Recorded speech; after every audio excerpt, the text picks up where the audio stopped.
We just can't catch a break here. I mean, prices, they just keep going up.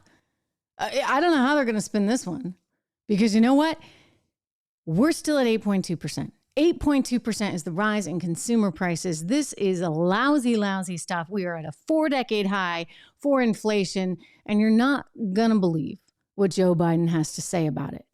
His theory is if his party doesn't win in November, then somehow inflation will get even worse. It's pretty remarkable, the lengths to which these guys will go. Unbelievable stuff. I am Trish Regan. Welcome everyone to the Trish Regan. So good to have you here as always. We have my friend Fluffy here on set with me as well. We're going to be talking a little bit more about him in just a moment. But first, portions of today's program are brought to you by Legacy Precious Metals. There has never been a better time to invest in precious metals. I always say there's always a good time for this, provided you have a long-term horizon. So go to legacypminvestments.com for more. Again, legacypminvestments.com. Take a look. I want you to see this because Joe Biden is trying to spin this in a way that, frankly, I just find offensive. I told you he'd do it, though. I told you he'd say, hey, guess what? Look at this shiny, bright little toy over here. We got an increase like you never seen in Social Security. Well, you have that, buddy. You have that because you got inflation that's totally out of control. Here we go. So, folks, seniors are going to have inflation next year. For the first time in 10 years, their Social Security checks will go up while their Medicare premiums go down. Here's my final point. We've got an election in the month. Voters have to decide. Democrats are working to bring down the cost of things and to talk about around the kitchen table, from prescription drugs to health insurance to energy bills and so much more. We're standing up for working people and the right to get a raise and get a better job. Republicans are campaigning every day on an agenda to raise your costs. Excuse me? I'm sorry, but the Democrats are somehow helping to alleviate concerns about gas prices. Again, excuse me? Have you seen gas prices? I mean, this is a song, and this is like, you know what this is like? This is like having James Taylor play at the White House to celebrate how inflation's lower when in fact it's actually higher. I mean, is this like a reverse psychology thing? I'm sorry, guys. You know what? I'm tired of it. I really am. And you know what? It's not going to work. It's not going to work because Americans get it. Americans know how much they're paying at the gas pumps. Americans know that they're paying nearly 100% more just this year, since January, for a dozen eggs. I mean, this is out of control. And this president needs to own up to what it really is about. And it's about his bad policy. It's about the Fed's bad policy. It's about Democrats that are just willing to spend with no sense of reality, no sense of responsibility. And this is a massive problem. I mean, we got into all this. I would encourage you to legacypminvestments.com. We talked about it actually the other day in the live show. I know some of you missed it, but you know what? We're going to do it again. So go to my website, trishintel.com. I'll put it in the show notes along with legacypminvestments.com. But if you go there, I will make sure that you get the invite to the next one that we hold, a live Q&A session. You can join via audio. So we heard everybody's voices when I finally figured out the technology for it. Anyway, we heard everybody's voices. I loved hearing from all of you. So thank you for all your great questions. We're going to do it again there at Legacy Precious Metals. But this really is just one big giant spin game. And I find it truly kind of insulting. And I think everyday Americans will too. I mean, we are so far beyond any ability to spin these inflation numbers, only given that people are really struggling right now and they're really feeling the pain. You saw producer prices are going up. Of course, the CPI now much, much higher. And this is the reality. So I think it's going to have a big effect. It really will on how people think about November. We're already seeing that Oregon is becoming more challenging. Oregon, of all places. And Joe Biden's looking at going out there to see if he can help. I don't know if he can help much. I really don't think that he has sort of the extreme left in his corner. He doesn't really even have the base of the left in his corner. And now he's got no economic track record to run on. And it's going to get worse. It's going to get worse because, well, look what's going on in Saudi Arabia. They just cut production. And so OPEC cuts production. We're going to have higher oil prices. And we have no way to solve this, maybe other than Venezuela, which we'll talk about in a little bit because the administration is kind of doing cartwheels there for Venezuela. But before we do, mortgage rates. If you've been watching them, they're up nearly 7% right now, highest they've been in 20 years. Again, this is the Fed's effort to suck all that money out of the economy. And by sucking all that money out of the economy, the thinking is you're going to slow it down. And yet we got a jobs report the other day that was pretty darn decent. So go figure, right? It tells you what I've said all along. You are going to have to endure some pretty serious pain in this economy to actually bring that inflation lower. And it's because, well, the Fed went to town for way too long, and we're paying the price right now. You cannot just print money like that while simultaneously having the administration hand out money as it did and continue to do so and not have some kind of effect on things. And this is why it's so important that we focus on these policy issues that matter when it comes to who we vote for.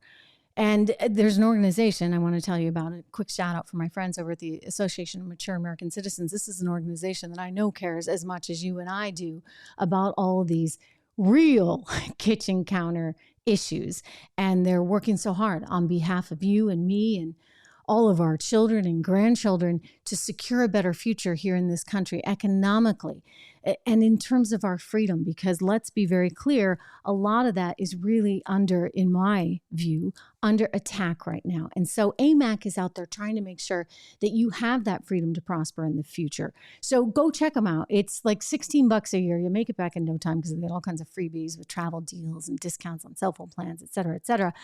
I kind of think of it like the AARP, except with a sort of conservative value set. So look at them today, $16 a year. You can sign up or you can renew it, amac.us/Trish, and you're going to join more than 2 million people, like-minded people that I'm pretty sure see the world like maybe you and I do.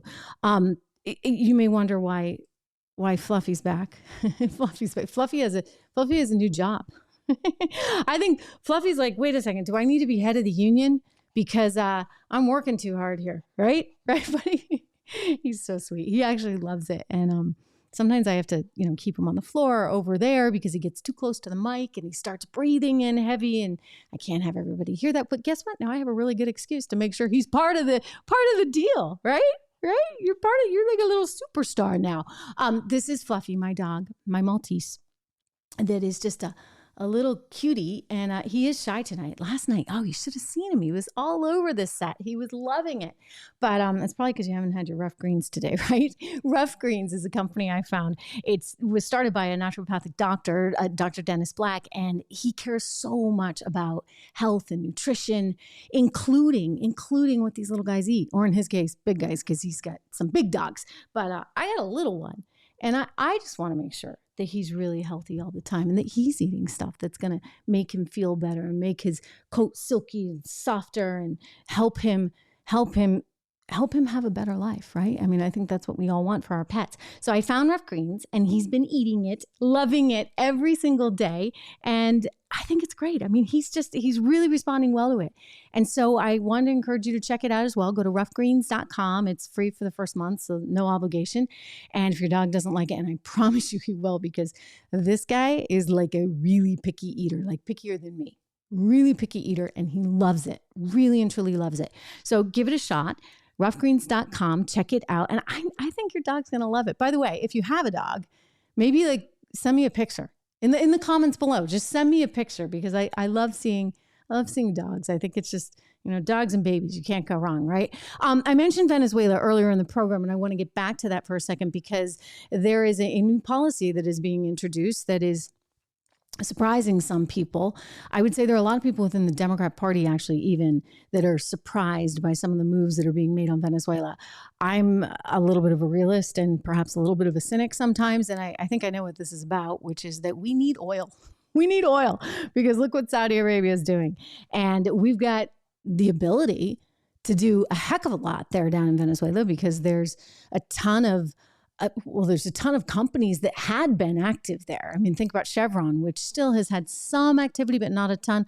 They may now have the opportunity to be drilling and sending it back to the U.S. This is a big, big deal because it could help us, especially when we're looking at an SPR, Strategic Petroleum Reserve, that's been effectively depleted. Thank you, Joe Biden. And we need oil sources. I would still go back to the obvious, which is that you should be drilling right here in the United States of America. But apparently in lieu of that, they think, well, maybe we can do Venezuela. And I think this is partly what all of this is about. So the idea now is that we're going to welcome Venezuelan migrants into the country that are coming here with work authorization visas. And so they are going to be allowed to be transported into the country via plane. Don't forget, all the air travel had been shut down, right? We sanctioned the country. And so this is an example of these sanctions perhaps gently being lifted in an effort to make nice with the government down there and see if there's a way to maybe get a little oil.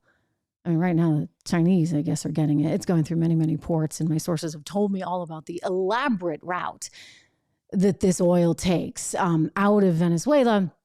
It goes to a Caribbean island. They change the flags, and then it goes to Asia. They change the flags, I believe in Singapore, is it? And then it goes on to China. Anyway, there's a few stops along the way and many, many different flags and many different paperwork vehicles, but ultimately it's going to China. And so they've found a workaround for the sanctions. And I think the U.S. is just thinking realistically, what the heck are we going to do? Because, hey, gas prices could be $6 before you know it nationwide, $8 maybe in California. That was yesterday's program. Go and watch or listen to that if you get a chance. But with $8 gas in California or $6 nationwide, do you think that people are going to start looking for maybe some better places to live? I mean, this has been my view, right? I think people are looking at places like Texas, like Florida, places that have low or no income tax. These are the places, the free states, if you would, in this country that have done so extraordinarily well despite a more challenged economy. And frankly, they're all led by Republican governors. So that's kind of a big deal.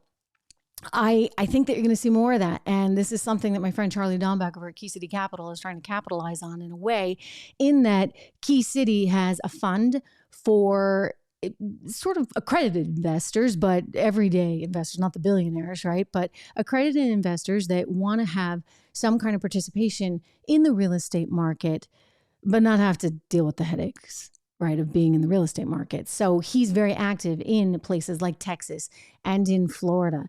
And I would anticipate that rents are going to continue to escalate given all this inflation, given this move, right? There was just a story the other day about how everybody, all these millennials are moving out of California and into some of these red states that have better economic prospects. So Key City's trying to capitalize on that. And so far, they've been doing so effectively. So go check them out, keycitycapital.com. If you want to try and get involved with that, you can call my friend Charlie over there. Again, keycitycapital.com. But it's clear to me, I mean, bottom line here, we got a real inflation problem. That's not changing. I know the market had a great day, but I don't think it's going to continue. I mean, I really don't. I don't think the fundamentals are there, and I'm preparing for something worse, actually, and not to scare everybody or be super bearish. I mean, I think you've got to think about long-term here. And so if you're a long-term investor, hey, hopefully you're like dollar cost averaging in and you're there for the long haul in terms of many, many years. But if you're somebody who's nearing retirement, hopefully you've been watching this show enough so you've heard me voicing my constant concerns about where we might be heading. I think it's quite realistic to expect more challenges in the months ahead, more volatility in the months ahead, and increasingly still this very bearish market. I believe Jamie Dimon said something just the other day about how it wouldn't be unrealistic to see the S&P lose a massive amount of its value. I hope that's not the case. I hope that we can find a path forward that is more promising, but right now we're already dug in. Right now, I don't think there's an easy fix unless maybe the Federal Reserve were to try to raise rates a la Volcker, Paul Volcker, because he was somebody who back in the early 80s had to do what was needed in order to make sure that we came out on the other side in a good way. The risk here is that we get into stagflation because nobody's really willing to pull the lever and say, hey, this is what's got to be done. I mean, it's going to be painful. And it's painful going right into election. You think the politicians like that? I don't think so. Anyway, so good to have you here. As always, if you haven't gone to trishintel.com, there it is on your screen. Make sure you subscribe to this channel. Make sure you go to my website, subscribe to the newsletter. Go over to Rumble if you can. I'm also over on Rumble. So subscribe to the video there, and we will see you tomorrow. Do you want to say goodnight? Yeah. He's going to say goodnight. All right. See you then, guys. Bye-bye.